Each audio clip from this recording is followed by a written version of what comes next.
네, 그동안 서울을 중심으로 집값이 계속 뛰자 정부가 이렇게 18번째 부동산 규제 카드를 꺼내들었는데요. 네, 집값 안정 효과를 기대할 수 있지만 대출 규제 강화로 이른바 현금 부자의 주택 구입 기회가 더 많아진다는 지적도 있습니다.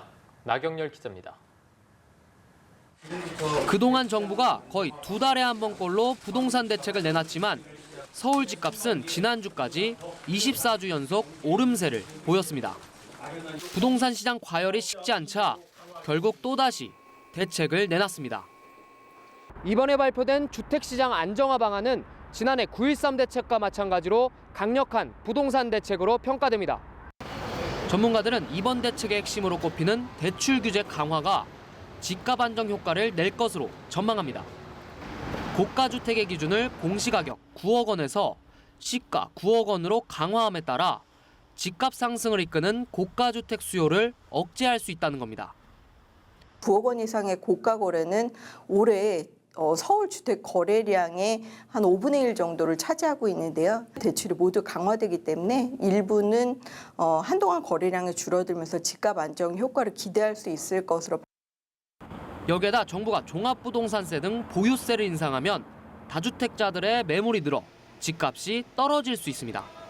하지만 효과가 단기간에 그칠 것이란 평가가 많습니다.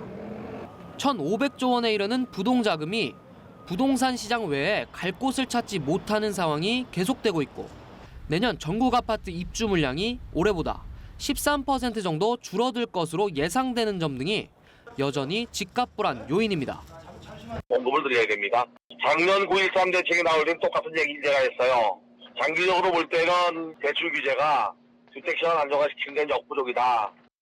투기 지역이나 투기 과열 지구의 시가 15억 원 초과 아파트에 대해선 아예 주택담보대출이 금지됨에 따라 현금이 많은 자산가들이 고가주택을 독식할 것이란 지적이 있습니다.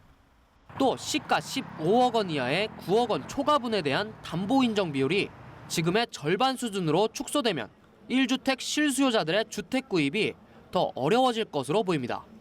연합뉴스 TV 나경열입니다.